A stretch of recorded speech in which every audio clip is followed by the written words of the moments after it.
एक भारतीय आत्मा के नाम से भारतीय जनमानस में चिरस्थायी स्थान बना चुके पूज्य दादा की स्मृति को प्रणाम करता हूं।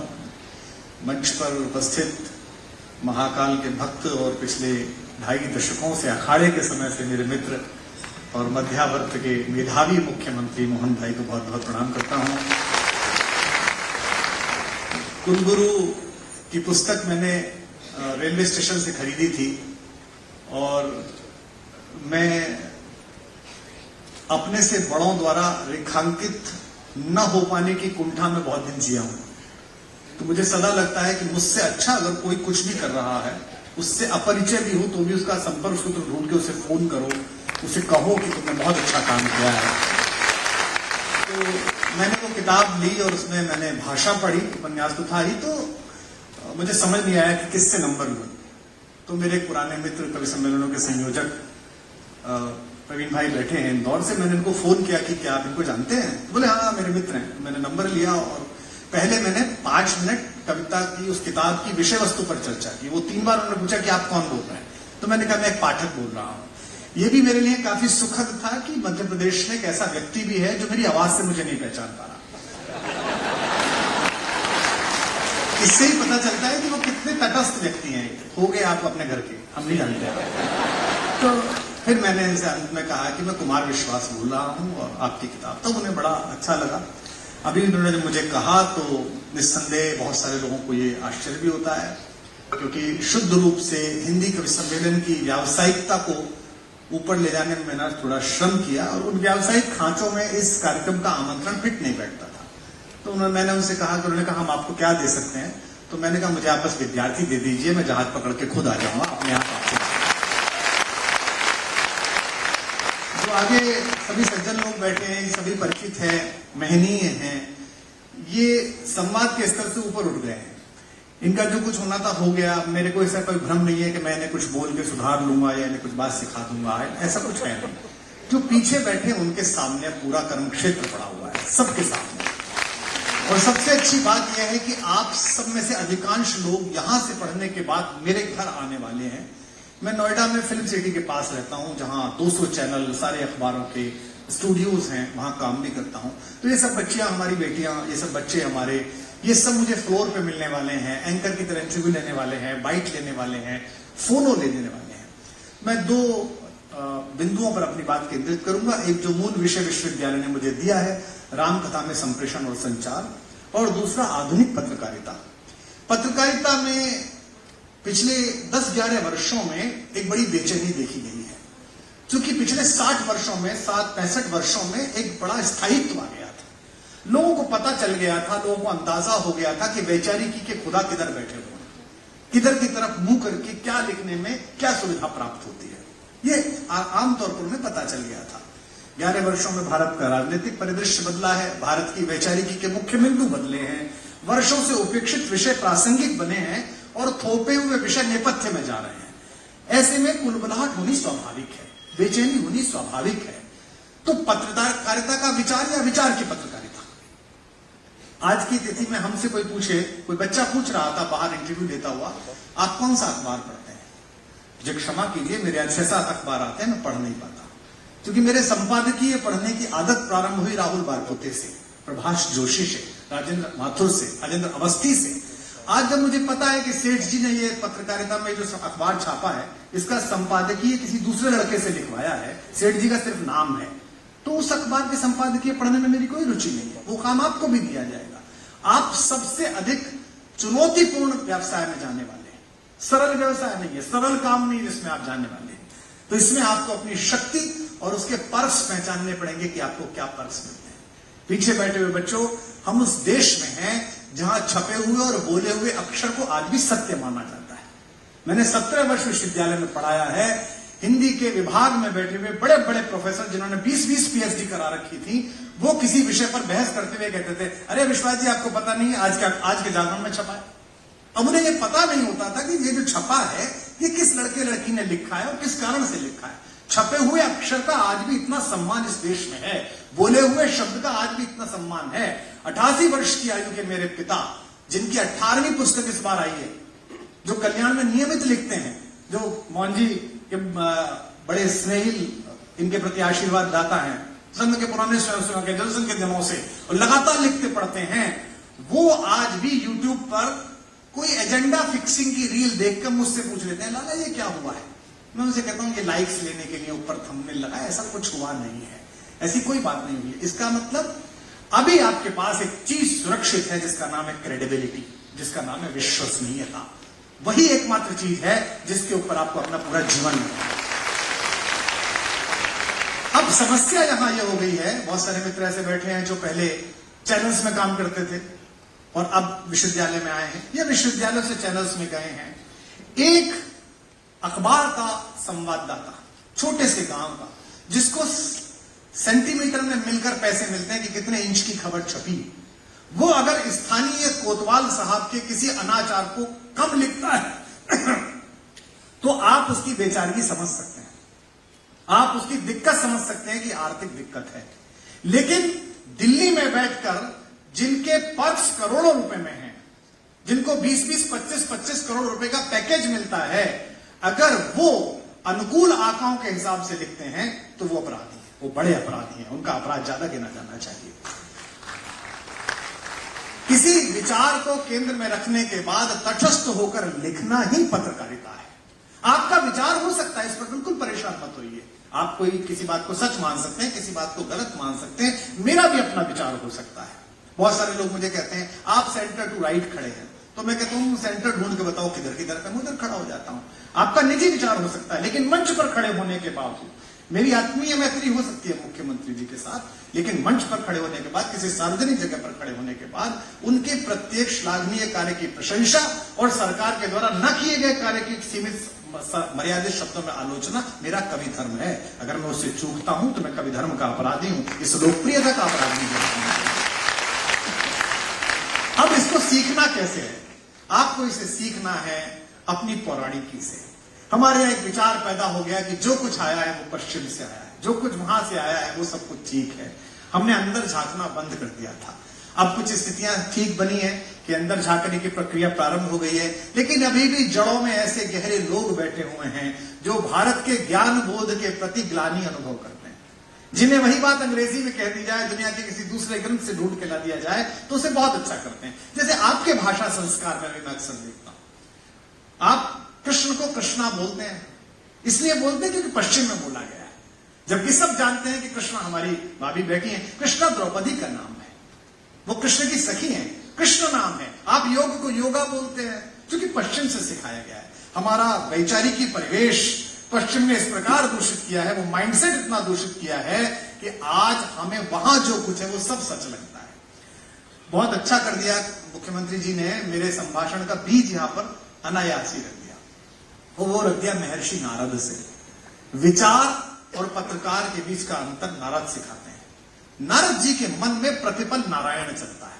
सब जानते हैं नारद जी बनाने हो, टेलीविजन में फिल्में बनाने हो तो क्या एक व्यक्ति बनाओ वो नारायण नारायण करता, लोग समझ जाएंगे नारद है। कोई ये नहीं कहता कि यह याज्ञवल्क्य है, कोई ये नहीं कहता कि ये गौतम है, कोई ये नहीं कहता कि ये बृहस्पति है, सब जानते हैं कि नारायण है।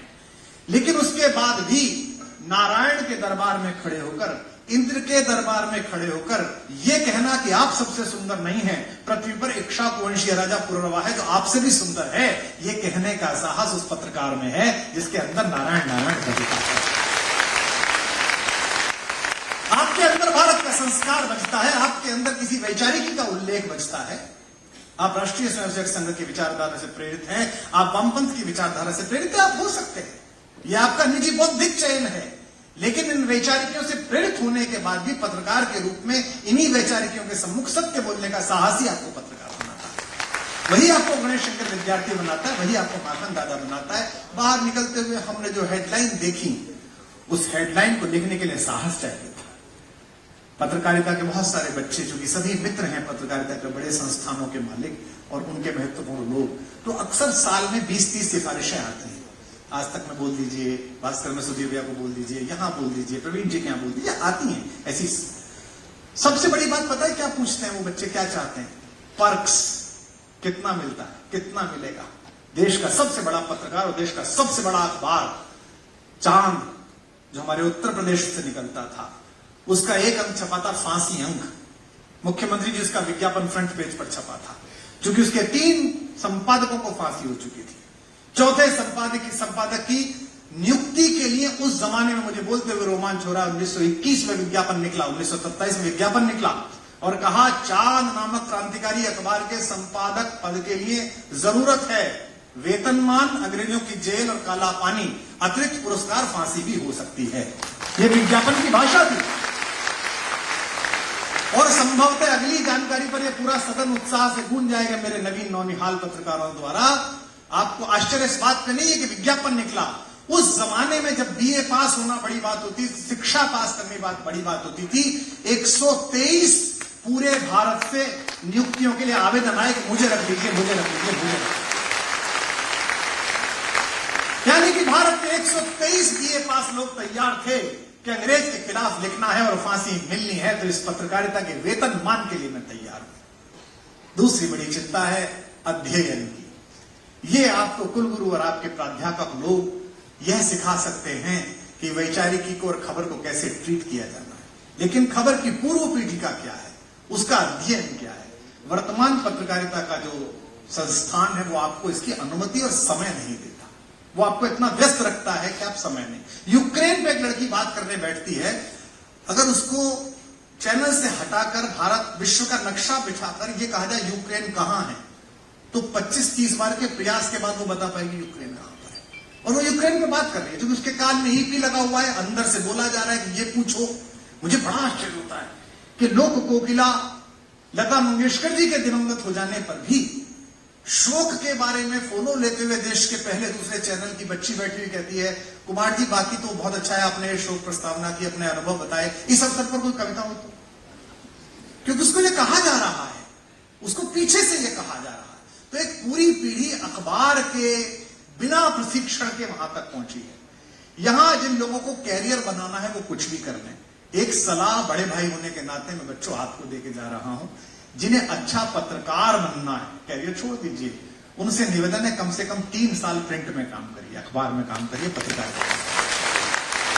आपको कॉपी लिखनी आएगी, आपको हेडलाइन बनानी आएगी, आपको वाक्य का संयोजन आएगा, आपको पंक्चुएशन आएगा।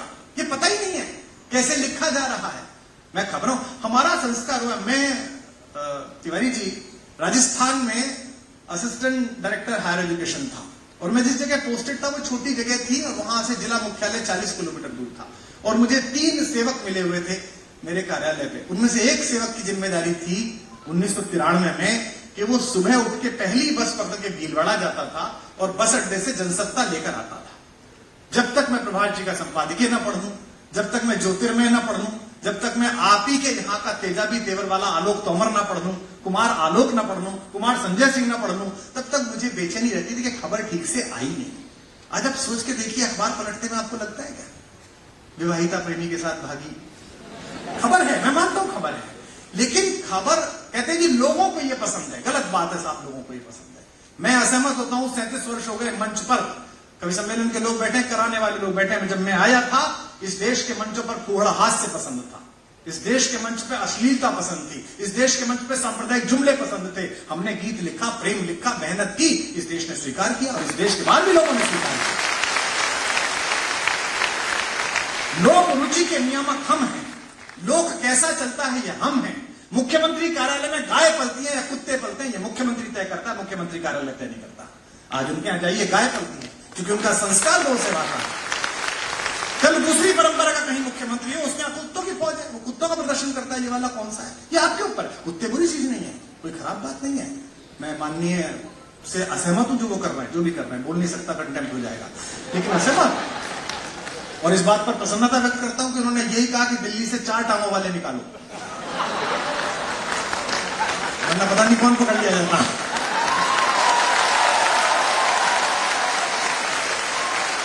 लेकिन ये निजता का संस्कार, ये निजता का संस्कार है कि व्यक्ति तय करता है कि उसे परिसर कैसे चलाना है। विजय मनोहर तिवारी कैसा परिसर चलाएंगे, लेकिन ये उन्हें जानने वाले लोग जानते हैं कि कुलगुरु का कार्यालय ईमानदारी से चलेगा।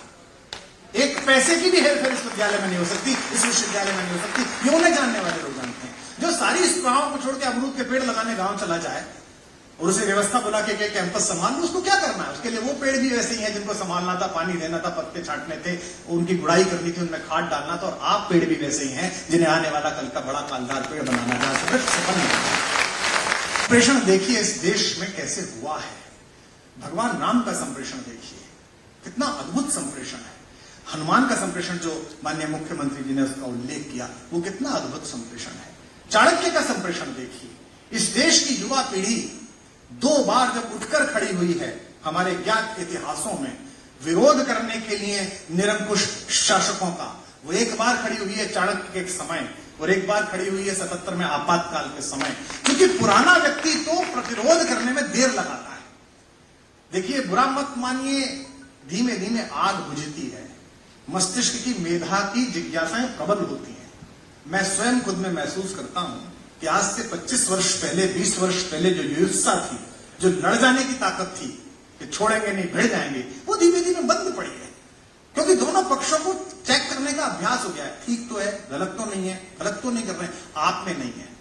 आप जरा सा खाना हॉस्टल में खराब हो जाए तो आप बजाने लगते हो लूटा, जरा सी कोई बात हो जाए तुरंत आपको गुरु के दफ्तर घेर के पहुंचा, सर ऐसा नहीं हुआ सर। क्यों? ये अच्छी है, ये जो प्रतिक्रिया है, ये निश्चल है, ये दर्पण की तरह है। हमारे दर्पण हमारे हों, सामने बैठे वालों के, ऊपर वालों के, हमारे दर्पणों पर फ्रेम बन गए हैं। किसी के पर चांदी का मंड गया है, मुझ पर चंदन का मंड गया है, किसी पर सोने का मंड गया है, किसी पर सत्ता का मंड गया है। हमारे फ्रेम पर बहुत सारे, हमारे कृष्ण बिहारी नूर का एक शेर है, मेरे जन्मदिन पर सबसे अजीब उपहार आते हैं मुख्यमंत्री जी। आप भी दिवाली पर भेजते हैं। मैं अक्सर देखता हूं मेरे जन्मदिन पर शाम को उपहार खोलते हैं बच्चे, और इतने उपहार आए। 25 तो गीता निकलती है, 50 मानस जी निकलती हैं और पेन निकलते हैं। तो मैं अक्सर उन पेन सेटों को देख के बांट देता हूं। तो फिर मैं लोगों से यही कहता हूं, कृष्ण बिहारी नूर का शेर, कि मुझसे क्या बात लिखानी है, मुझसे क्या बात लिखानी है कि अब मेरे लिए कभी सोने के कभी चांदी के कलम आते हैं। तो आप तक सबसे अच्छी प्रतिक्रिया युवाओं की होती है। चाणक्य ने इस क्षमता को पहचाना, एक गुरु ने इस क्षमता को पहचाना, और कुलगुरु जी और यहां बैठे हुए प्रोफेसर्स, इन सब जो बैठे हुए हैं, ये मत सोचना कि ये चैनल हेड क्यों नहीं बने और यहां क्यों आए हैं। ये वो सीखे हुए लोग हैं जो आपको सिखा सकते हैं। जब सेल्यूकस भारत में सिकंदर के प्रतिनिधि के रूप में रुका और उसका संघर्ष चाणक्य के शिष्य चंद्रगुप्त के साथ हुआ, तो ये 2 राजाओं की लड़ाई नहीं थी, ये 2 विश्वविद्यालय कैंपसों की बौद्धिक क्षमता का संघर्ष था। और इसमें राजाश्रय के सहारे पढ़ा हुआ अरस्तु का विश्वविद्यालय हार गया और जंगल से उठा हुआ चाणक्य का विश्वविद्यालय जीत गया। ये भारत का संघर्ष। चाणक्य ने जिन 5 लोगों को बात सिखाई कि अगर यूनानी आ गए तो आग लग जाएगी, महिलाएं दूषित हो जाएंगी, जंगल काट दिए जाएंगे, नदी खराब हो जाएंगी, उसने किसी राजसत्ताओं के द्वार पर बात नहीं कही। उसने कही सार्थवाहों से जो गाड़ियां चलाते हैं, जो रास्ते पर बात करते हैं। उसने कही पिठ मर्दों से जो मालिश करते हैं, क्योंकि उसी समय आदमी सबसे रिलैक्स रहता है, आदमी बात करता है। उसने कहा वेश्याघरों में, जहां आनंद प्रमोद के लिए लोग सुरापान के लिए जाते हैं, वहां का। उसने कहा सार्थवाहों के साथ जाने वाले व्यापारियों से कि अगर आ गया तो सब छिन जाएगा। और इतना अद्भुत संप्रेषण हुआ, आप सब लोग उस पर शोध का विषय भी चुने, कि तक्षशिला से लेकर नालंदा तक बिना किसी चैनल के, बिना किसी ऑल इंडिया रेडियो के एक एक व्यक्ति को ये बात पता थी। और सेल्यूकस के साथ आए हुए यूनानी इतिहासकारों ने लिखा कि हमने विश्व विजय की, लेकिन सेना के अतिरिक्त गांव गांव से उठता हुआ प्रतिरोध, कुओं में जहर डालकर हमारा विरोध करने वाले लोग, हमारे रास्ते जला देने वाले लोग, खाई खोदने वाले ग्रामीण पहली बार हमने देखे। आम आदमी को इस प्रतिरोध के लिए तैयार किया चाणक्य के कम्युनिकेशन सेंटर ने, उसके पत्रकारिता कौशल। और यही बात आपातकाल के दौरान, मैं तो 7 वर्ष का था, छोटा सा था, और पिताजी शहर के सबसे समादृत व्यक्ति थे, संस्कृत के आचार्य, हिंदी के प्रोफेसर। एक दिन मैं सुबह उठा तो मेरी माँ बैठी हुई थी आंगन में, 5-7 मोहल्ले की औरतें, छोटा सा घर था 90 गज का, जिसमें 3 कमरे थे और बाकी टीन के छप्पर थे, टीन के शेड थे जिनमें हम सोते थे। जाड़ों बरसात के दिनों में थोड़ी ज्यादा रात को बरसात आ जाए तो आगे वाला खटोला उठा के पीछे किसी भाई के पास सोना पड़ता था। यही समय था। देखा तो माता बैठी हुई रो रही है और कुछ लोग खड़े, तो क्या हुआ? बड़े वाले भाई से पूछा, मैंने कहा पिताजी को पुलिस ले गई। तो हमारे मन में यह था कि पुलिस अपराधियों को ले जाती है, चोरों को, डकैतों को ले जाती है। लेकिन हमें पता चला कि अमर उजाला में उनका एक लेख छप गया संपादकीय के बगल में उस समय की शासिका के खिलाफ, जिसकी तुलना उन्होंने औरंगजेब से कर दी, और सुबह विश्वविद्यालय के एक प्राध्यापक को इस आरोप में उठा लिया गया कि ये रेलवे के सिग्नल को तोड़ने की कोशिश कर रहे थे और एक संगमा बताया। लेकिन उस समय भी जयप्रकाश नामक एक व्यक्ति ने, एक बुजुर्ग आदमी ने, जो आजादी के आंदोलन में भी खड़ा था, जब लौ उठाई तो घिसे पिटे नेता तो बाहर देख कर आए, सबसे पहले बाहर तो आप निकले, युवा निकले, विश्वविद्यालय के छात्र निकले। मुख्यमंत्री जी को याद होगा 0 ईयर घोषित किया गया था, सबको पास किया गया था, क्योंकि अधिकांश बच्चे आंदोलन के अंदर आ गए थे। रामकथा में भी संप्रेषण का यह कौशल आपको देखने को मिलता है। जब भगवान राम वनवासियों से, वंचितों से, दलितों से, पिछड़ों से संवाद करते हैं, इस पूरे मार्ग में गुजरते हुए उन्होंने जिनसे संवाद किया है, उस कभी भी अपनी प्रभुता और गुरुता का बखान नहीं किया। एक सामान्य नागरिक की तरह वो उनसे मिले, सामान्य हितचिंतक की तरह मिले, और संस्कृतियों का सम्मान करना। 2 संस्कृति अलग अलग है, एक वानर संस्कृति, एक राक्षस संस्कृति है। वानर संस्कृति में अनुज वधू के साथ विवाह निषेधित है, वो वनवासियों की, प्राकृतिक लोगों की। राक्षस संस्कृति में उचित है। राम जी एक ही यात्रा में 2 काम करते हैं। बाली को इसलिए दंड देते हैं कि उसने अपनी अनुज वधू पर कुदृष्टि डाली, और कहते भी हम मरते हुए वाली से, अनुज वधु भगिनी सुतनारी, सुन सठ कन्या समेचारी, इन्हें कुदृष्टि विलो गई जोई, ताई हने कछ दोष न होई। और उधर लंका में जाकर रावण के दिवंगत हो जाने के बाद रावण की 5 कन्याओं में पूजित हमारे मेरठ की रहने वाली माता मंदोदरी का विवाह वहां के राजा विभीषण से करा लेते हैं, क्योंकि संस्कृतियों का आदर है। आज नॉर्थ का पत्रकार दक्षिण में नहीं खपता, दक्षिण का पत्रकार नॉर्थ में नहीं खपता। हमारे दिल्ली के चैनल्स में मध्य प्रदेश के पत्रकार का भाषा तेवर अलग है, पहाड़ के पत्रकार का अलग है। यह जो राष्ट्रीय एकता और समरसता है, यह भी इस कैंपस से आप लेके जाए। और संयोग से मैं ऐसी जगह खड़ा हुआ हूं जहां इन दिनों राष्ट्रीय समरसता के सांस्कृतिक पृष्ठ को गढ़ने वाले आचार्य की बड़ी भूमिका रही है। ये आचार्य शंकर की भी कर्मभूमि है। आचार्य शंकराचार्य भी यहीं से गुजरे हैं, और ओंकारेश्वर में उनका भव्य काम अभी मुख्यमंत्री जी के नेतृत्व में हो रहा है। तो आप सबसे आने वाले कल के लिए जो 2-3 बात मुझे कहनी थी, उनमें से 1-2 बात और रह गई, उसके बाद मैं विराम दूंगा आपको। आप जब चैनल्स में जाएंगे, आप जब यहां से पढ़ के जाएंगे, सबसे पहले तो आप अपनी परंपरा का इतिहास पढ़ें। कैसे? अधिकांश बच्चों को पता होना चाहिए कि गणेश शंकर विद्यार्थी किस आग में कूदे थे। अधिकांश बच्चों को पता होना चाहिए कि कानपुर के उस दंगे में हुआ क्या था। उसी कानपुर से कुछ और पत्रकार भी निकले हैं, आज जो देश की राजनीति में भी प्रबल है और देश के अर्थतंत्र में भी प्रबल है। हो सकता है वो शक्तिशाली हो सकता है उनका स्वयं का चैनल हो सकता है उनकी स्वयं का बड़ा साम्राज्य हो, लेकिन गणेश शंकर विद्यार्थी की तरह याद नहीं किए जाएंगे।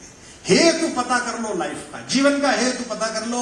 उपदेश मैं नहीं कह रहा बेटा, अपने जीवन से सीख कर कह रहा हूं। जहां मैं खड़ा हूं, मेरे ऐसे होने पर 1000 लोग दुखी हैं कि मैं ऐसा क्यों।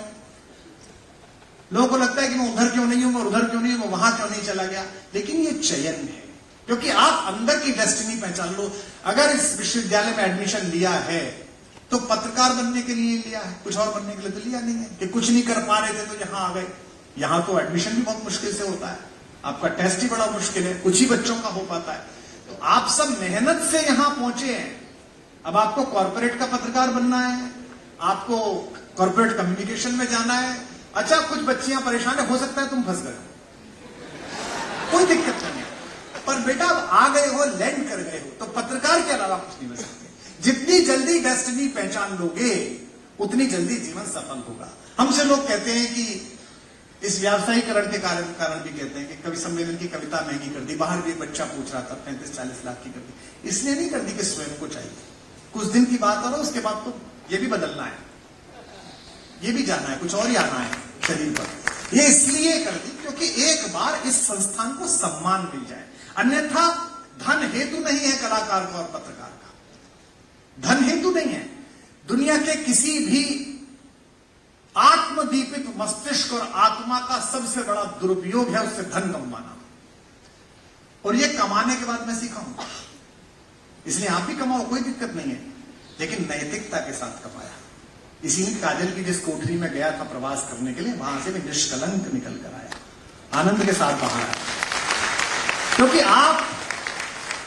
आपकी नियति है कवि होना, आपकी नियति है सार्वजनिक सम्मान करना। आप थोड़ी सी मेहनत करके, दिल्ली की थोड़ी मेहनत करके, भोपाल की मेहनत करके, रायपुर की मेहनत करके, कितनी भी मेहनत कर लूं मैं, मैं इतना धन नहीं कमा सकता कभी भी जीवन में, पूरे जीवन में, कि मैं मुकेश भाई के बराबर हो जाऊं। और मुकेश भाई 1000 नोबेल पुरस्कार विजेताओं के ट्यूशन लगा लें, वो कभी मेरे बराबर बोलने की क्षमता नहीं पा सकते। हम दोनों के बीच एक समझौता होना चाहिए।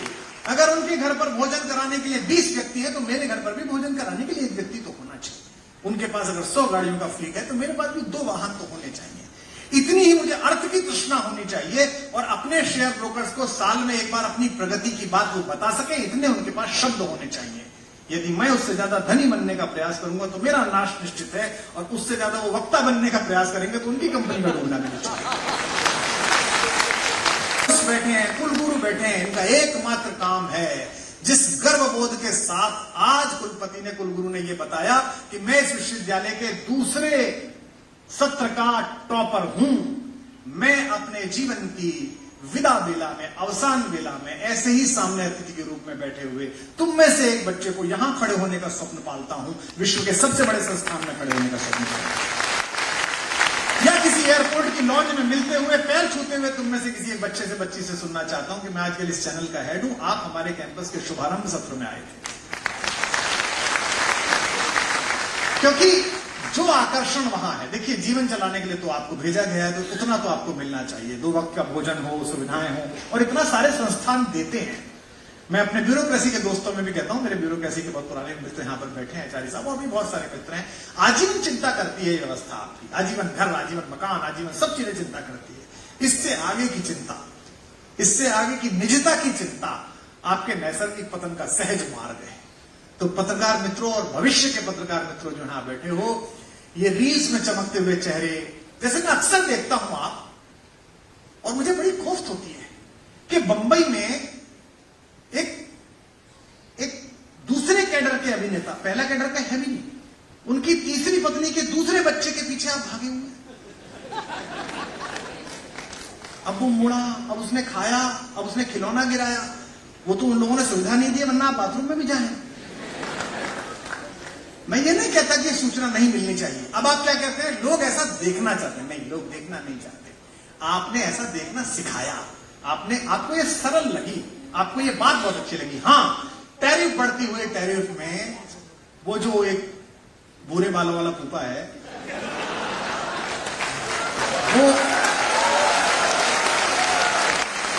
वो क्यों चिंतित है, वो क्यों परेशान, उसने हद कर रखी है। वो दिन में 3 ट्वीट हमारे प्रधानमंत्री को करता है। बस अब वो यही कहने वाला है कि अगर तुमने मेरी नहीं मानी तो मैं नस काट लूंगा।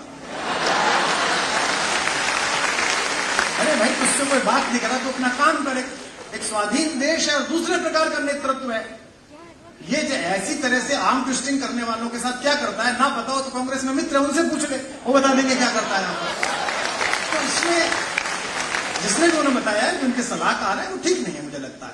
इस पर आपको अध्ययन करना पड़ेगा कि बढ़ती हुई टैरिफ की धमकी के बीच भारतीय अर्थव्यवस्था का कैसे पुनरुद्भव संभव है, कैसे हमारा छोटा काम करने वाला, मध्यमवर्ती काम करने वाला, जिस पर आप बड़ा काम कर रहे हैं, मेले लगा रहे हैं, उसको आप कैसे खड़ा कर सकते हैं। मैं सुबह उठता हूं तो पहला कॉलगेट मुझे बाहर का मिलता है, मुझे पहला ब्रश बाहर का मिलता है। एक ब्रश नहीं बना सकता क्या भारत, एक रेजर नहीं बना सकता? यह अच्छा अवसर मिला है। मुझे आज भी याद है कि अटल बिहारी वाजपेयी जी ने पोखरण का विस्फोट किया था और इसके दूसरे वाले जो फूफा थे उन्होंने हम पर बैन लगाया था। उसके बाद भी हम जीवित रह गए थे, क्योंकि इनको ये नहीं पता कि हम महाराणा प्रताप की उस वंश बेल के पुष्प हैं जो घास की रोटी खाता करते हैं। 150 करोड़ लोगों का स्वतः स्फूर्त देश है, आत्मस्फूर्ति से दीपित है। इसमें सरकार केवल तटबंध बनाकर इस पानी का नियमन कर दे।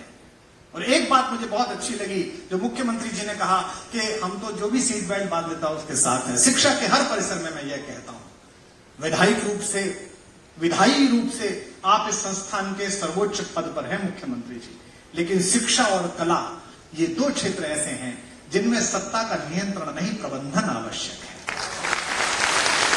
नियंत्रण संपूर्ण रूप से गुरु परिवार पर रहना चाहिए, कुलगुरु पर रहना चाहिए, विश्वविद्यालय के प्राध्यापकों पर रहना चाहिए।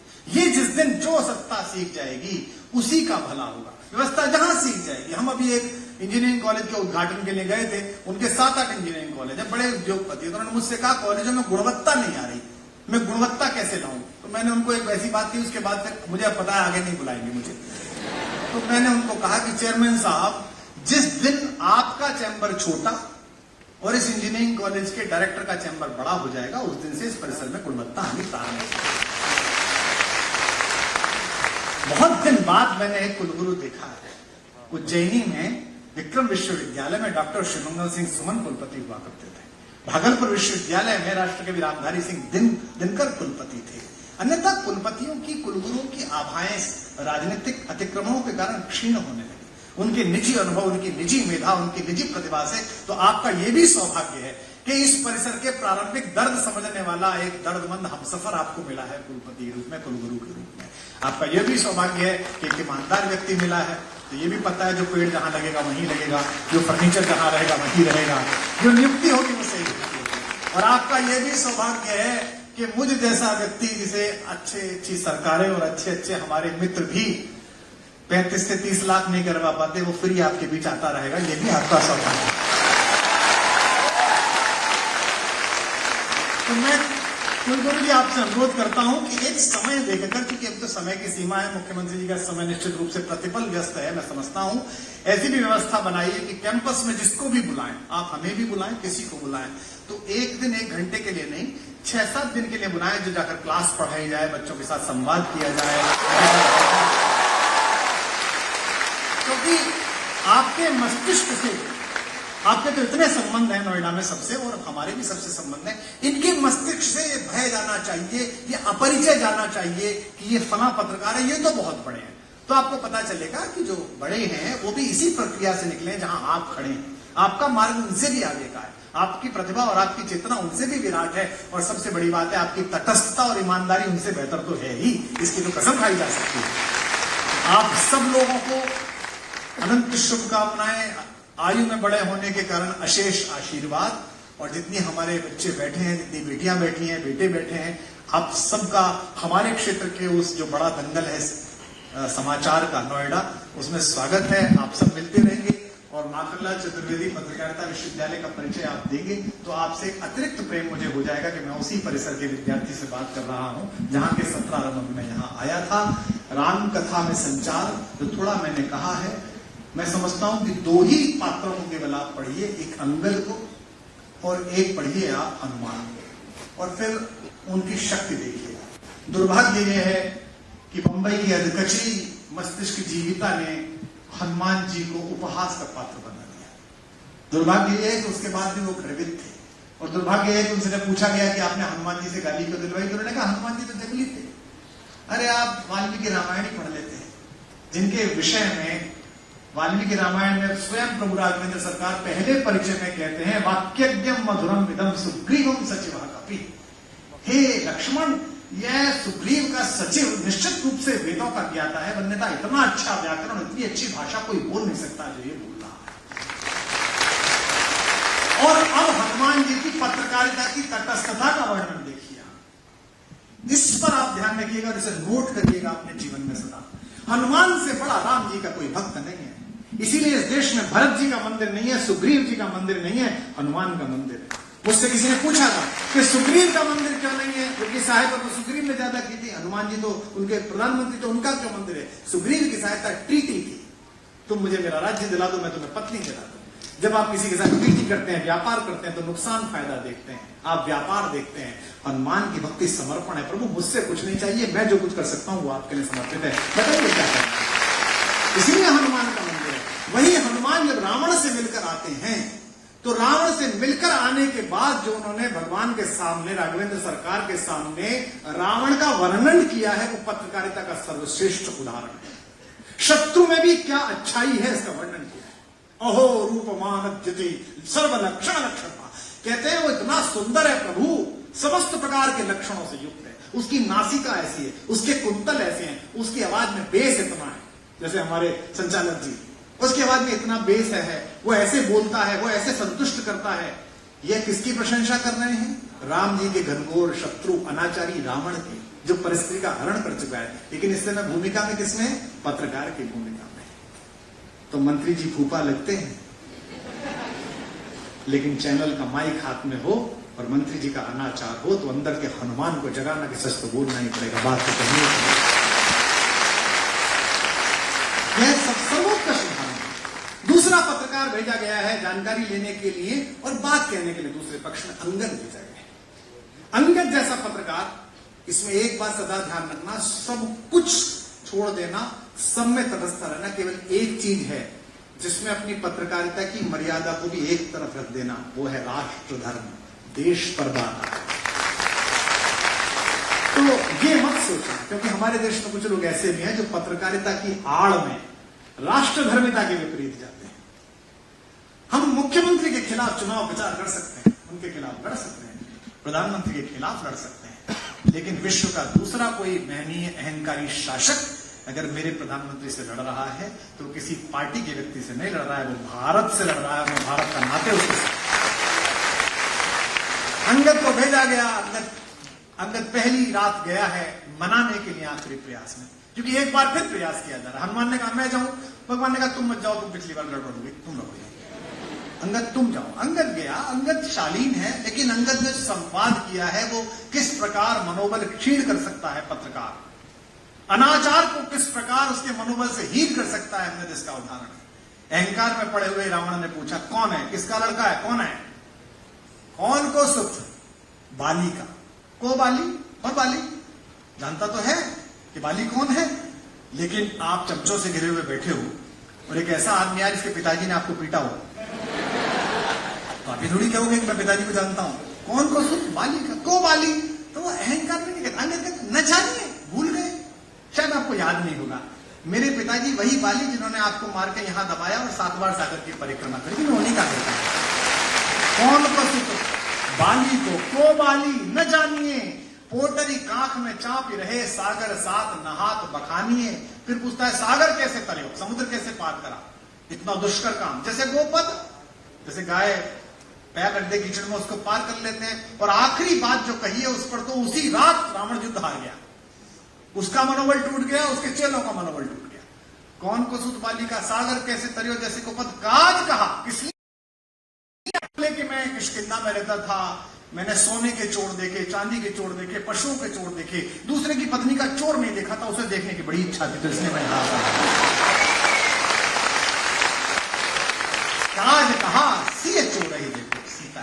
अभी हमारे ऑपरेशन सिंदूर के समय भी आप लड़ रहे थे, मैं जिस बात पर आ रहा हूं, आप भी लड़ रहे थे, सेनाएं लड़ रही थी, देश का नागरिक तटस्थ भाव के साथ देख रहा था, लेकिन पत्रकार लड़ रहा था, क्योंकि आजकल वॉर और पहले से वॉर प्रोपेगेंडा में लड़े जाते हैं, विश्व युद्ध में भी लड़े गए हैं। कोई बाप अपने बेटे का नाम दुर्योधन नहीं रखता, कोई बाप अपने बेटे का नाम बुरा शासन दुशासन नहीं रखता, कोई बाप अपनी बेटी का नाम चरित्रहीन नहीं रखता, दुश्शला, उसका नाम सुशीला है, उस दुर्योधन का नाम सुयोधन है, उस दुशासन का नाम सुशासन है। पर चूंकि पांडव विजेता हो गए और इतिहास लेखन सत्ता के जो निकटस्थ लोग होते हैं उनके हाथ में आता है, तो हारे हुए विलेन को दुर्योधन लिखा गया, उसको दुशासन लिखा गया, दुश्शला लिखा गया।